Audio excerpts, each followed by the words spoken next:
Today, I'm super excited because I have another one of my law school admission colleagues with me today. And I'm going to introduce him so we could dive right in and he can tell us a little bit more about his programs. So let's dive in.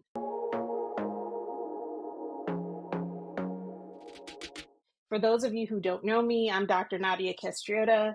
I am the Director of Law Student Success and one of the admissions advisors here at Barrier Breakers.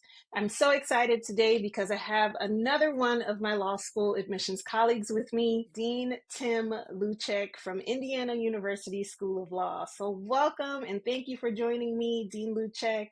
How are you today? I'm doing very well. Thank you so much for having me. Great. So I want to dive right in so that our listeners can learn more about Indiana University School of Law. I know I have some colleagues that work there. You have a wonderful school with wonderful programs. And so let's talk a little bit about the law school and how you got into law school admissions. So tell me a little bit about your journey. How did we end up here? Yeah, happy to. The thing is, I am originally from Indiana, and so born and raised there. But after I graduated from University of Southern Indiana, I decided to move down to Florida to be a Disney person. So worked at Disney for a while, and that's where I actually got my career started. Because in undergrad, I was really involved, very sociable, doing the orientation leaders and doing the tours and all of that in admissions. So I knew that I wanted to kind of be in that higher ed realm. And so down in Florida, I worked at Florida Atlantic University in their admissions office for several years, recruiting undergrad students. But then, after a while, I decided, it's time to come back home. And so a lot of the population I worked with were students who were interested in going into graduate school because I worked specifically with honors college students. And so a lot of students wanted to go to law school. And so I felt comfortable going into this realm of working with students that wanted to go to graduate school, to law school. And so I applied to Indiana University McKinney School of Law because Indiana University is interesting how they have two completely separate law schools. And so I went to IU McKinney, that's located in Indianapolis, and became the assistant director there for a couple of years. And then eventually kind of started leading the office. And so I very much enjoy being a part of IU McKinney just because I get to continue to work with these high achieving students who have this. These goals of going to law school and doing great things with their careers afterwards. Thank you so much for sharing your journey. Can you tell me what your favorite part is, what you enjoy the most about working in law school admissions? Yeah, absolutely. So for me, I think it's just so humbling having this opportunity to work with these students because I get to travel all over the country and I get to meet students from all different places, walks of life, different backgrounds. And it's just very interesting to see where every student is coming from and what their passion is so that it leads them to law school and wanting to get that doctorate of jurisprudence. Because I talk to students who are just coming out of undergrad and maybe they had a computer science degree or an English degree, a history degree, a biology degree. But then sometimes I'm talking with students who have been out of college for several years and they've been a mayor of a city, they've been firefighters, police officers. And so it is just really cool to get to have this opportunity to talk to students who have all these different backgrounds, but everyone has that shared goal of wanting to get that degree and make a difference. I love that. That is actually one of my favorite parts of working in this industry as well.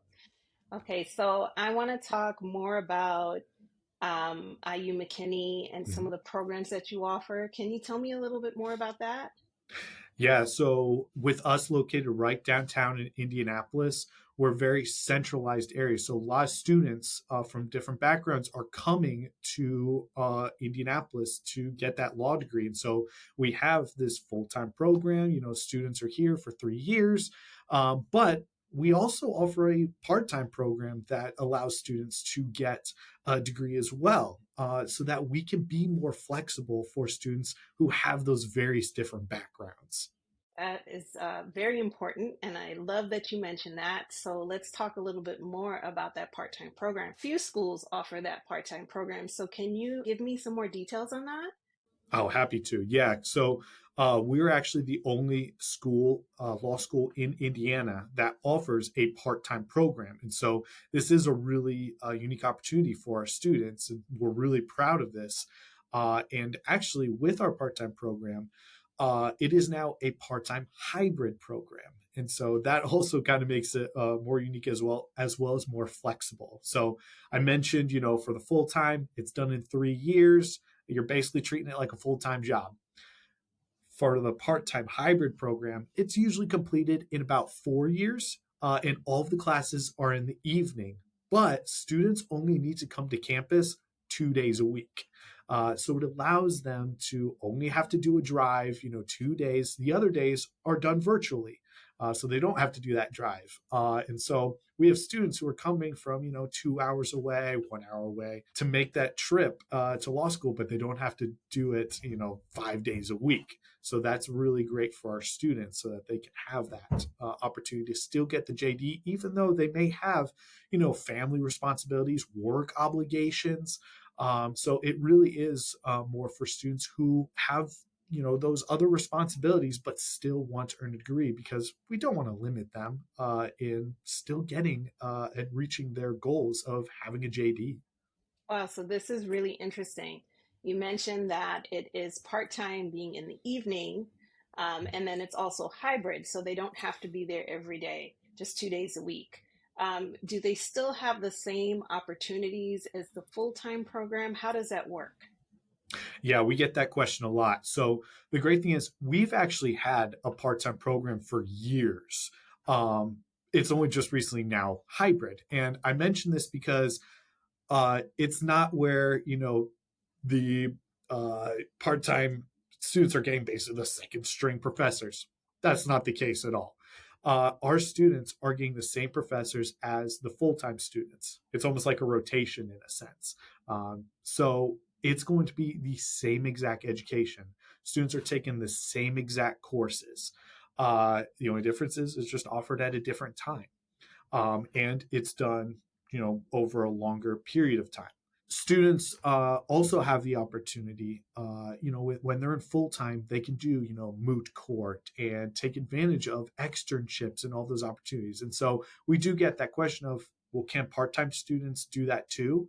And yes, they can if they, are able to move their schedules around a little bit. Students can take simulation courses instead. So simulation courses, these are basically, doing these tasks that lawyers would do. So there's a class on negotiating. There's a class on trials. There's a class on contract drafting. So all these different courses that you can still get those skills that you would get if you were doing moot court, if you were doing an externship, because we know that students, are not going to have those free time available because they do have those other obligations. So, Dean Luczak, thank you so much for sharing that information. I think this is great for our listeners. I want to talk about, I mentioned support, right, for your part time students. Can you tell me how the faculty and the academic support fits into this part time program? Absolutely. So the thing is, part-time students are just the same as full-time students in the fact that everyone needs support. And that's just been increasing ever since the pandemic as well. And so there's a lot of different support systems I want to kind of mention. The first, of course, faculty, always a support system. With our part-time program, the class sizes are a bit smaller. So, about 60 students, whereas, full time is going to be closer to 90, 95 students. So, right there, there's more interaction with professors because the classes are smaller. But we also have to look outside the classroom. So, we do have an Office of Professional Development to help students find these opportunities of externships if that is something that they want to take advantage of. Or once we get to the bar, that is going to be a very important thing as well. So we have an Office of Academic and Bar Success. And so, as their name implies, they're there to help students academically and with the bar. So they put on workshops throughout the semester, helping students understand, how do I brief a case? How do I study? Because sometimes students maybe did really well in undergrad.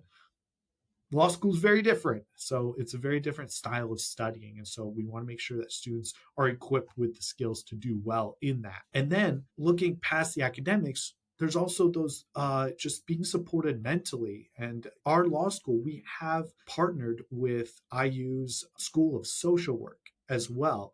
And so we have students of social work in our building every day in our wellness center. And so that is an opportunity for students to, if they ever need to talk through anything, we want to make sure that students have that space. And I also want to make sure that students are aware that we have over 30 clubs and organizations to join, because socially you want to be supported as well. And so we have these organizations so that you can find your affinity, or you can find students who have similar interests. And so those are also a great support system for students. And, I've seen students do so well because they have that support system of students who are like them or who share those similar interests, because they're able to easily make those study groups together. It's really cool when I hear of the students who are making these, group me's together, like even before classes start. So they're already creating these relationships throughout their law school, and they're starting off before day one. Oh, I love that. It is so important that students know who to go to when they need support, what services and resources are available to them, and having that bubble, right? Because this journey we talk about law school is so different, but having that bubble of people, whether that's your own colleagues and classmates or the administration or the faculty. So knowing who to go to when you need, specific things. So thank you for sharing that. I just want to turn a little bit to the academic and curriculum, because it is a part-time program and it is a hybrid schedule. What does that mean for specializations and concentrations, if any, or clinics, and for your curriculum as well? Yeah, of course. So, like I mentioned, classes are going to be the exact same. It's just spread out a bit longer. What is really unique is that students also have the opportunity of, say, they start off in the part time program, and then they say, you know what, I can actually move my schedule around to take more classes. We do allow students to switch to the full time program so that you can maybe finish a little bit sooner. So that is something that we allow students to do. But going off of kind of these specializations, students absolutely can do that, because with our curriculum, if students want to earn like a specific certificate, kind of like a major in a sense. So you're taking classes that go off into a specific area of law. Students are able to do that. They would just work with their academic advisor here at the law school, and we would help them choose those courses so that they can earn that certificate. And so, examples of these are state and local government, health law, intellectual property. And so, those are just a few that we offer that students take advantage of. Great. Thank you for even sharing the specifics on the concentrations. I know that students have questions about that, and it's nice that we can highlight that here in our episodes. So, Dean Luczak, you mentioned a little bit about some of the activities or opportunities that your students have outside of the classroom, and I would love to learn a little bit more about that. So, in terms of, internships and externships or moot court, journals, things like that, can you talk a Mhm. little bit about that?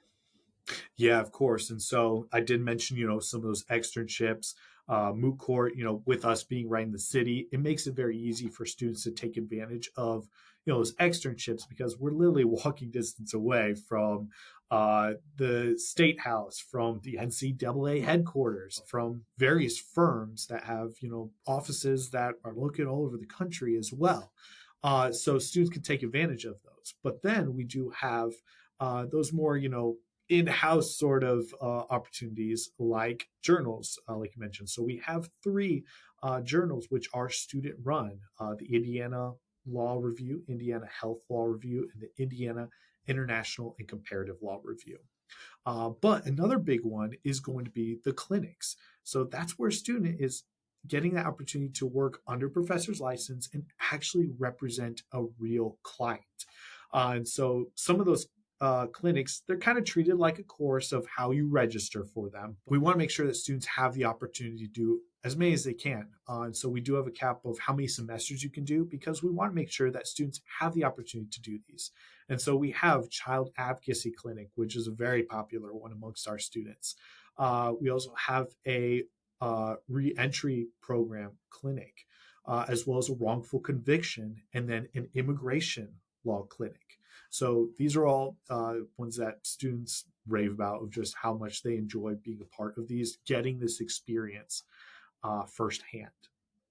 Oh, I'm sure you're going to get some phone calls on those or some interest, especially because we listed them here on this episode. So thank you for sharing that. I want to switch gears a little bit and talk about the admissions process now for your part-time applicants.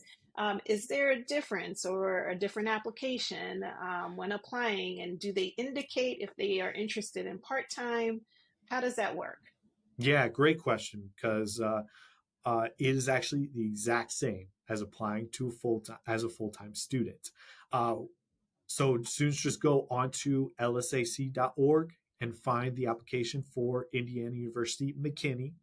And then one of the first questions in the application is, would you like to be for the full-time program or the part-time program or either? And so then there is, if they select either, there is an option to list your preference. Perfect. Okay. So no separate application, guys. You would go ahead and fill out the application through lsac.org. You indicate which program or if you want to be considered for both, right? Give yourself some options. Is there a case where you would tell a student maybe it's better for them to start part-time instead of full-time, and then, like you said, give them the opportunity to switch from part-time to full-time? Yeah, ultimately, our admissions committee, they want students to be successful. And so there are times where the committee may see that a student, they have a strong application, but there may be something that is giving them a thought of maybe we need to give this student a little more support. And so that is where our part-time program may come into play because one, less classes, and two, a little bit more individualized attention because of the smaller class size. And so, absolutely, there are times where if a student is putting down, either, but then they put full time, there may be that chance that the committee will say, hey, part time is what you're admitted to. And that is only because we ultimately want students to be successful. Right. So, guys, I want you to hear what Dean Luczak is saying, right? This is not a bad thing. It is to give you an opportunity, right? Law school is the goal. Give you an opportunity to start at the law school, right? And do well, right? Based on academic performance, do well in that first year, meet with your academic advisors, and there could be a chance that you can switch to full time. You might realize that part time is actually a great fit, and then you stay in the part time program because of the support and the resources that you have, right? So just be open. We talk about being open during this journey. Remain open because you never know what other opportunities could come up for you. So thank you for sharing that, Dean Luczak. So staying on the path of the admissions process, can you share a little bit about tuition and financial aid, if any, and scholarship opportunities for the part-time applicants? Yeah, of course. So we are one of the least expensive law schools in the state of Indiana, which is pretty helpful. So a credit is only just under 1,000, and so for a full year in the part-time program, that first year is about 24 credits. So that's kind of what you're looking at. Now, rarely does a student pay that full amount because of the various different financial aid opportunities we have available. We get this question of, as a part-time student, can I apply to scholarships? And the answer is yes, absolutely. So students are automatically considered for merit-based scholarships, which are based on a student's LSAT score and their undergraduate GPA. But a student does not receive that, or if they want to apply for more scholarships in addition to that, students are able to apply to our donor-funded scholarships as well, and they receive that application after being admitted. And so these scholarships there's like 50 of them to apply for, but we've made it easy. It's one scholarship or one scholarship application. So students are automatically being considered for all of those when they apply. And we have scholarships that are for, students that have been out of college for a while, students who have children, students who have worked in the armed forces. And so, these scholarships are a little bit more unique to students. But then we also have this really fantastic opportunity called ICLEO, and it is through the Indiana Supreme Court. And this is also a fantastic opportunity for students. It is targeted to students who come from these more minoritized backgrounds in the field of law to create more diversity within the legal field here in the state of Indiana. And we're talking race, ethnicity, English as a second language, socioeconomic background, LGBTQ. Students who identify any of these different backgrounds are able to apply this program because it is a program that has a summer institute for 5 to 6 weeks over the summer before they start law school. And then it comes with a scholarship as well, almost about $9,000 a year for 3 years. So it's a great opportunity that I always encourage students to take advantage of, especially if students are planning to, stay in Indiana and practice law here in the state. Oh, so I love that. I think it's so many. It's twofold, right? The opportunity for financial support, as well as the networking opportunity that comes along with that. So thank you so much for sharing. So of course we've come to the end of our segment where I like to ask these fun questions because I know as admissions professionals we see so many different things. So can you share maybe a unique story with us or a last piece of advice that you'd like to give our prospective students who are thinking about applying in the near future? Oh, yeah. So the advice that I like to give is, students are always like, what's the first thing that you look in the application or that the committee looks at in an application? Every review committee member looks at something different first. But what I always like to see is the personal statement because that is the interview. Here at IU McKinney, we do not have in person interviews. The personal statement serves that purpose. And so, what I always love is just seeing a student's passion through that personal statement. And so we've made it very easy in that it's just three short answer questions that students address. And it goes exactly to what we want to learn about the student. And I always love this opportunity because I get to learn more about students before they come here. And then when I get to see them kind of going through the process of earning their JD, it's just fun to, know a little bit about their background and then see their goals come to fruition once they're passing the stage at graduation. Oh, I love that. And that actually speaks to one of my favorite things too. I love the personal statement again because I get to know more about the applicant. And I also tell them that it's the area where you get to add a little color to your application, right? You get to share your personal journey, and it's different from filling out the application that is very black and white, but the personal statement adds the color to the application. Okay, so my last question is, what are some questions that you would like to hear our applicants ask more of? And any final words of advice? So and this is kind of a twofold. This kind of answers both of those questions. Ultimately, I want to make sure that students are going to the place that is best for them. And the only way that you're going to know if a place is best for you is by getting a sense from the students who are currently going there. And so my recommendation is, as a student applying, I would encourage you to reach out to the admissions office to see if you can connect with a student. And so we absolutely love connecting our current students with prospective students. And what makes it even better is that our current students love connecting with the prospective students. That is the best way to know if a place is going to be a good fit for you because you're getting a sense of, what current students are feeling about the law school. And so we're always open to having students ask us, hey, can I talk to a student? Oh, yes, yes, I agree with you 100%, right?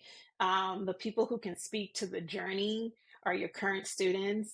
And as a prospective student, you don't know what you don't know. So take the opportunity to speak with the current students and reach out to the admissions professionals at the law schools, because they're there to help you. And if you want to connect with a current student, ask. If you want to connect with student services, ask. If you want to connect with career, ask, right? And our admissions professionals, they're going to lead you down the right path and help make those connections for you. So thank you so much, Dean Luczak, for sharing that. Do you want to share your contact information with our listeners?